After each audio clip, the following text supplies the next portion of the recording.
Hello, Anne. Thank you very much for the time and to talk to you today, as well as thank you for making a really lovely film. I think anyone who's seen it knows that it's something really special.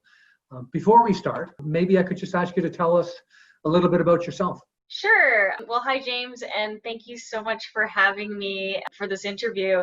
My name is Anne Koizumi, and I'm a filmmaker as well as a media arts educator. I've been practicing film for the last 15 years.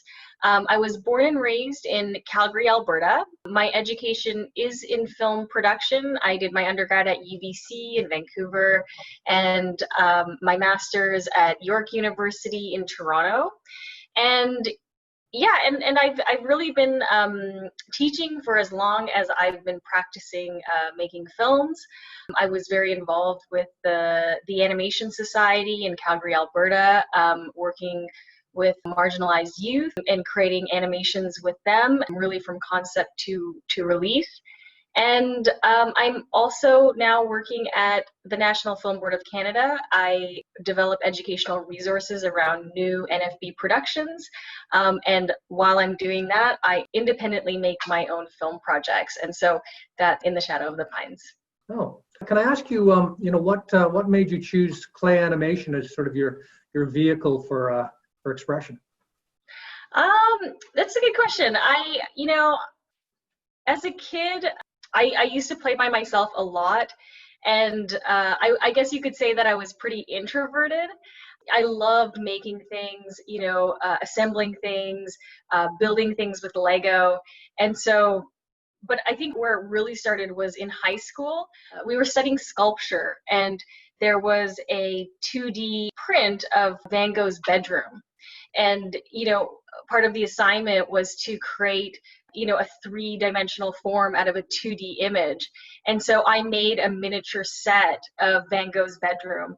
And then I ended up using that set to make my very first film. Before going into film school, I actually used that set to apply to go to film school. And that's the film that got me in to the program.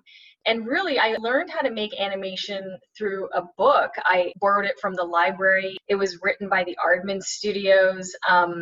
They're known for making the Wallace and Gromit series. And so, and the program that I was in was really a live action program, but I obviously learned, still so much about the filmmaking process through that program, but I still really wanted to make stop motions.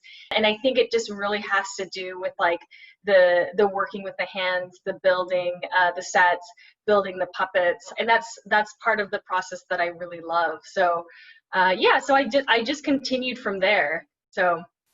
Wow, that's amazing. I can see a little bit of the Aardman animation in what you do in the best possible way.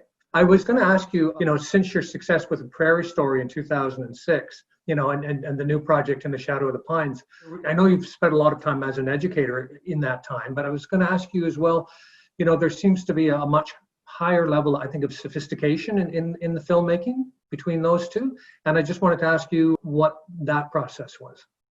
Yeah, well, actually, there is another film that I made, actually a few other films that I made in between those two. Again, like I was saying, I was really involved with Quick Draw Animation Society, and I started working on a project. Actually, it's called The Yellow Wallpaper, which is another stop motion animation based on a short story of the same title. And I started that new project there, but I was also just kind of making smaller, shorter projects, projects that I could make in a weekend, projects that I could do with a friend in between. And then as well, I also really wanted to go back to school and study filmmaking again. And that was actually in between that time, I decided to do my master's at York University. And again, that's a live action program, but I really went there because I wanted to study, more like interactions with actors or working with actors, working with a larger crew. And so I think I'm for sure that contributed in terms of my progress of or the progression of my work.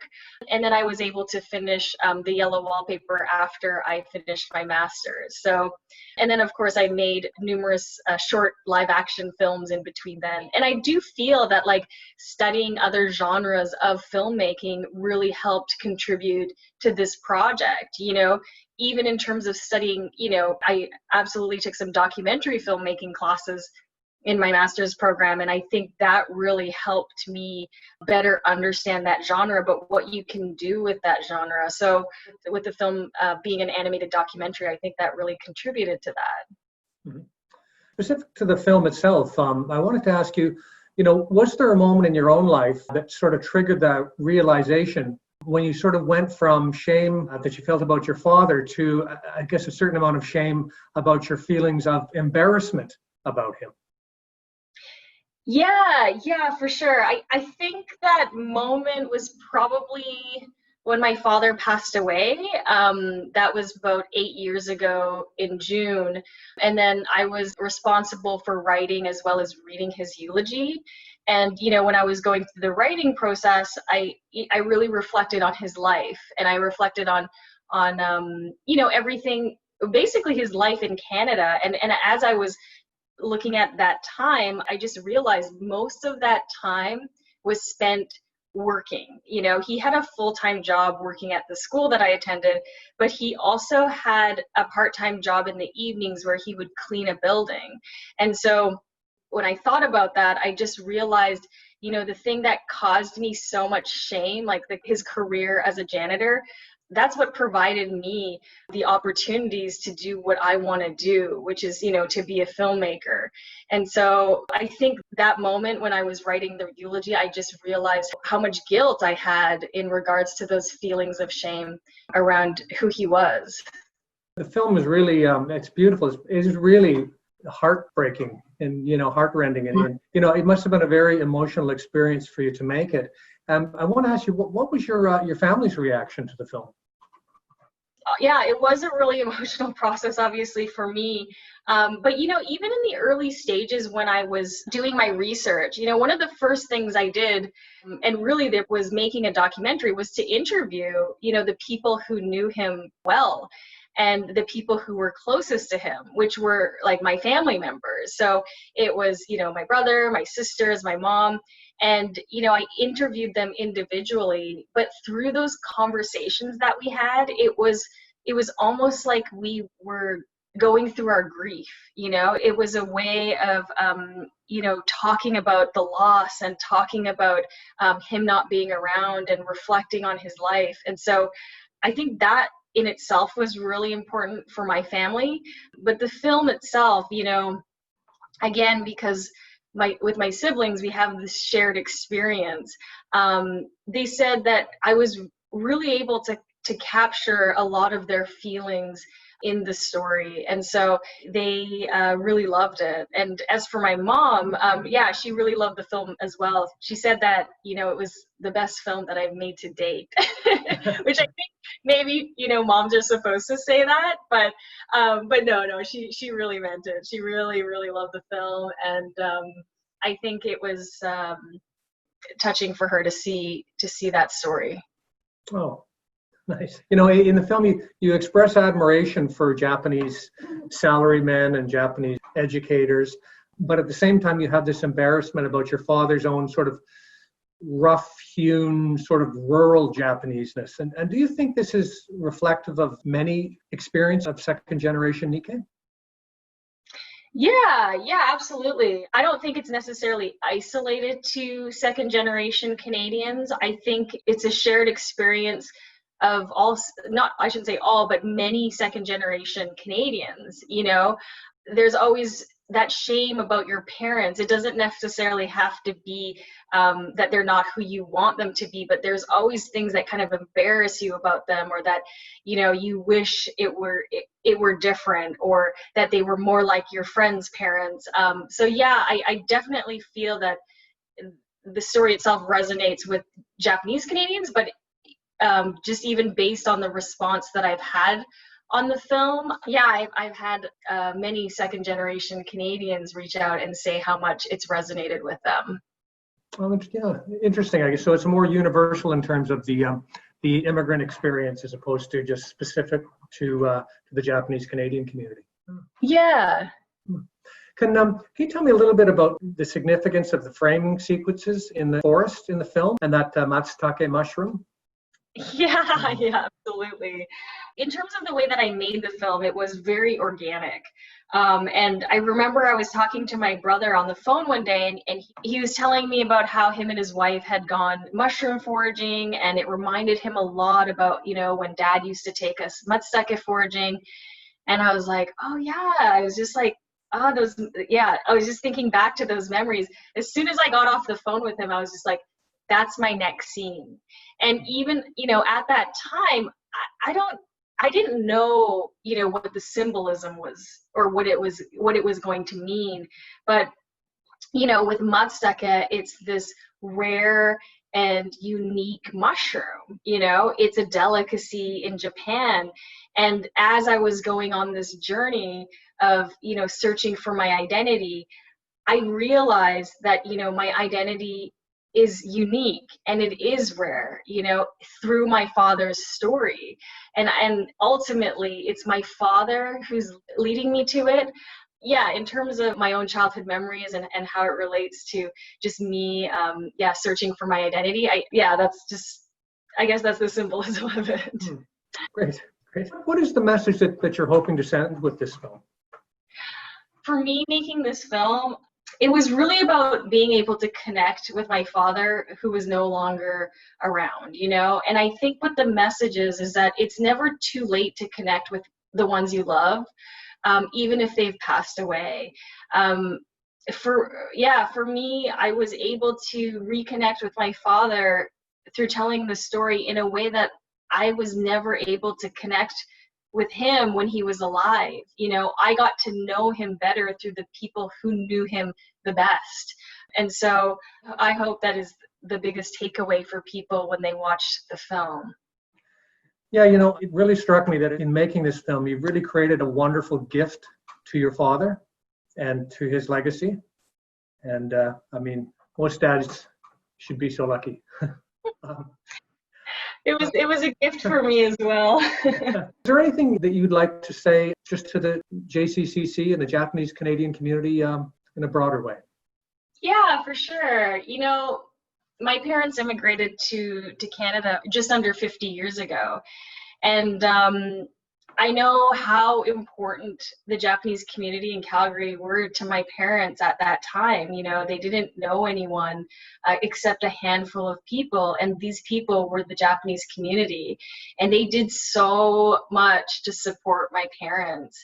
And I just think that it's so important to have that kind of community in order to feel like you belong, in order to be able to call a new place your home. So for me, it's really gratitude. It is a huge thank you. And then for us as a family, the Japanese community was the extended family that we didn't have in Canada. So I'm really grateful for that. Yeah, and even with making this film, I couldn't have done it without the Japanese community, in Montreal. I was able to find my main actor through Julie Tamiko Manning. My actor is highly involved with the Japanese community here in Montreal, Mikio Owaki, and my friends who helped me translate. But yeah, so just so many people involved, and I will be forever grateful for the community for being just my family in Canada. So now, we've talked so much about this film, and some people may be listening to this interview and have not seen it. Is there a way that they can see this movie? Yeah, absolutely. Yeah, so you can actually stream the film for free online on CBC Gem, or you can watch it for free on YouTube. It's on the CBC Short Docs channel. If you search "In the Shadow of the Pines" in Google, you'll get a link to the film. Well, I'd recommend everyone do that. And also, we talked a little bit about this before we started recording, but it's a an amazing film visually, and certainly hope that we can convince you to bring your film to the Kobayashi Hall, the JCCC, when all of this coronavirus madness is over, and we can watch it. We can watch it on the big screen. I would be absolutely honored to screen the film at the center. Really, it's the one thing that I feel like I haven't done with this film is watched it on the big screen since I finished it in the midst of COVID. And that's a bit heartbreaking as a filmmaker, I have to say. So yeah, it would be absolutely wonderful to see it on the big screen. So thank you so much for that invitation, James. But I hope we can help to remedy that situation. Maybe just one last question. Do you know what's coming next? Oh, you know what? I don't have any projects on the go right now. Right now, I'm just taking a bit of a break. The film will be screening at various film festivals. So virtually, it will be screening at the Ottawa Animation Festival in September. We will be having an international premiere in November, but I can't say where right now. But yeah, for now, I'm just going to enjoy the fact that, you know, people are watching the film and try to organize my life, because I feel like I'm a bit I'm a bit scattered right now with everything that's going on, and I think I just need some downtime before I start a new project. Sure. Well, you're an amazing filmmaker, and like most of us, we look forward to watching your career and watching you progress, and we wish you the greatest of success. So thank you very much, Anne. It's been a pleasure talking to you. Thank you so much, James, for having me. Okay. Well, we'll talk to you soon. We'll hopefully see you in Toronto soon as well. Yes, absolutely.